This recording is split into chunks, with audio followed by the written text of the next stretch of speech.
Hi everybody, I'm Lex and welcome to my channel. Today I'm introducing a new project because I don't have enough going on apparently. Uh, this is kind of a simple one. It's only going to be a few items really, so I did want to hop on, and it was done by the absolutely gorgeous Julie from Julie's Caboodle Confessions. Her channel is great. I really enjoy watching a lot of her content, and I've been enjoying watching her Project Pan. Um, really proud of her hitting her first pan in an eyeshadow. Congrats, Julie. This project just sounded really amazing, and I wanted to hop on. So this is the Six Pans of Henry VIII. It is a project based around the six wives of Henry VIII. I think it's really, really cool to blend an interest you have, such as history, with project panning. That's like a really good blend of stuff that, is interesting, is cool. I also really like history and um, living in Britain. We obviously learnt a lot about Henry VIII in school, and we learnt a lot about all his wives. Obviously, it's kind of the thing he's most famous for. But also recently I've kind of rekindled my interest because Six the Musical came out and that was absolutely incredible. I loved it. I went to the cinema to go watch it because there's not really any like live performances near where I live, and it would have been really expensive to go to like a big city to watch it. So I had to settle for watching it in the cinema when they released um, the cinema version of it. But it was really incredible. I really love it. I love the songs. They're really catchy. And I think they did everyone justice. All of the like original Broadway cast is incredible. And I love Anne of Cleves. She's my favorite. I think she was done really dirty, but also kind of came out probably the best out of everyone. Let's be real. Um, she stays winning. I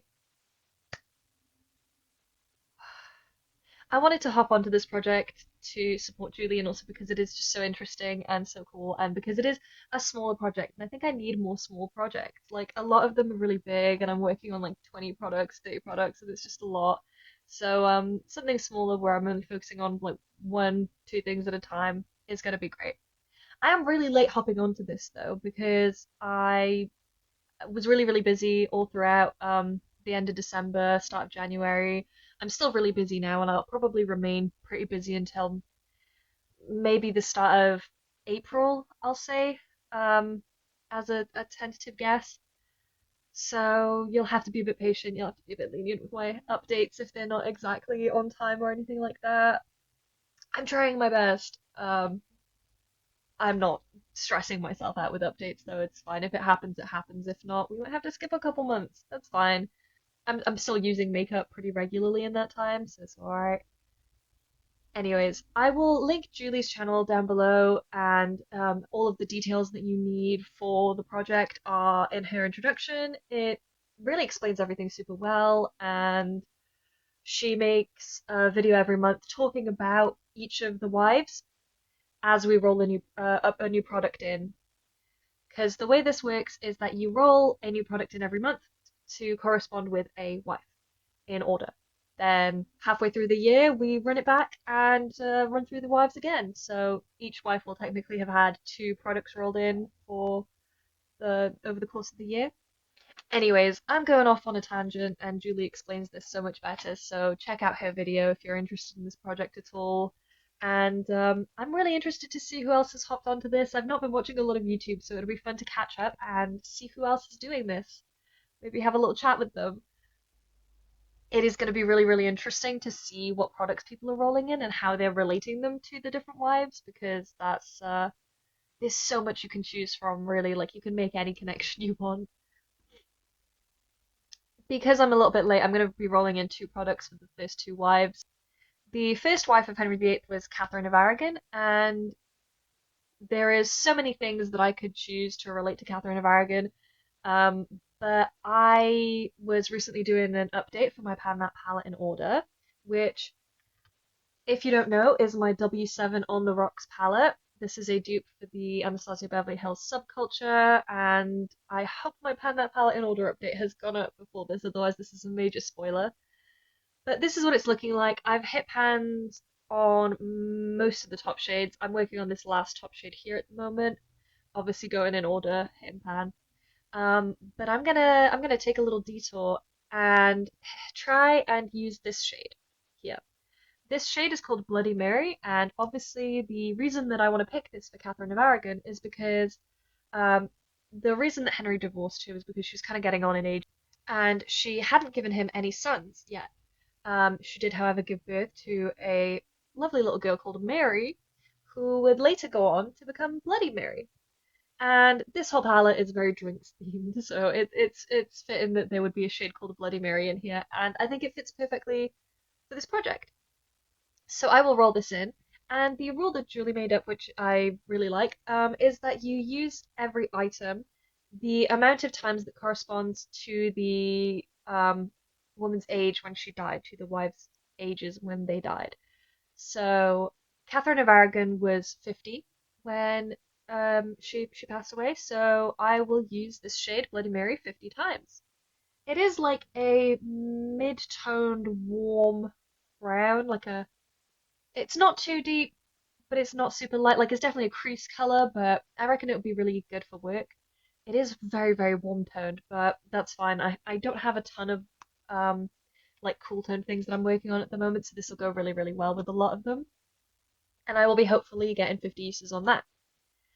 The second wife of Henry VIII, after Catherine of Aragon was divorced and sent off to live in the convents, was Anne Boleyn.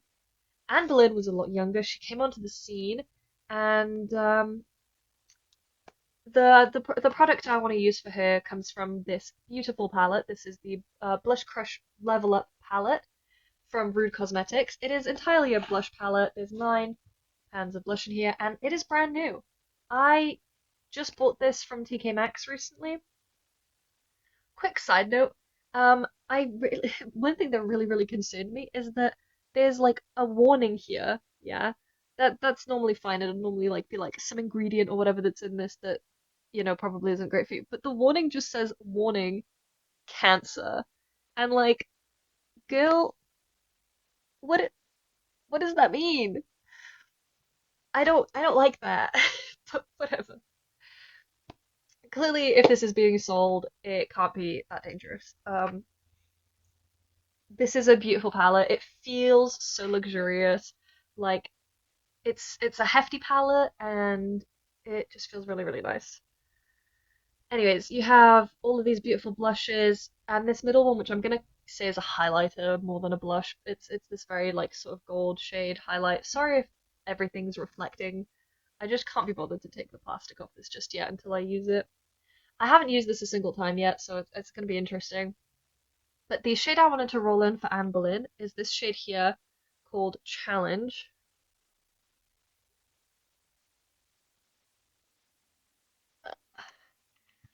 And it's sort of like a peachy color. It's a lot lighter than the peach type shade that I'm working on in my rolling project pan.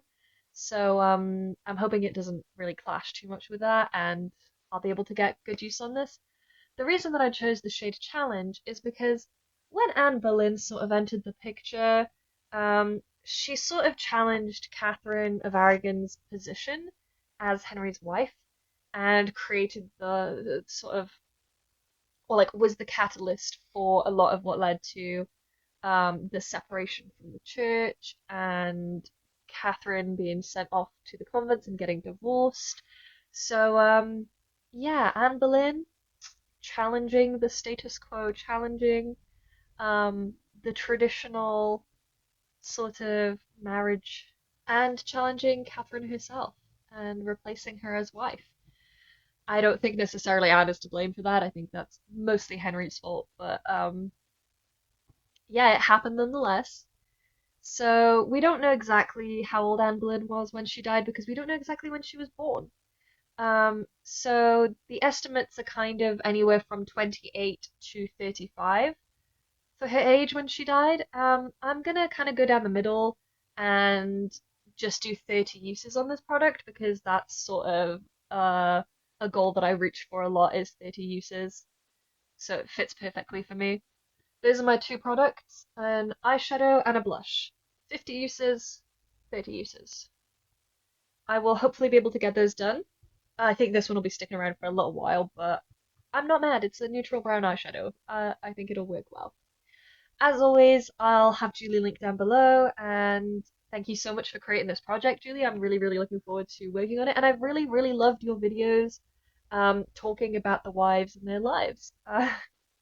So thank you so much for making those, and I will see you all in my next update video. Thanks for hanging out with me. Bye.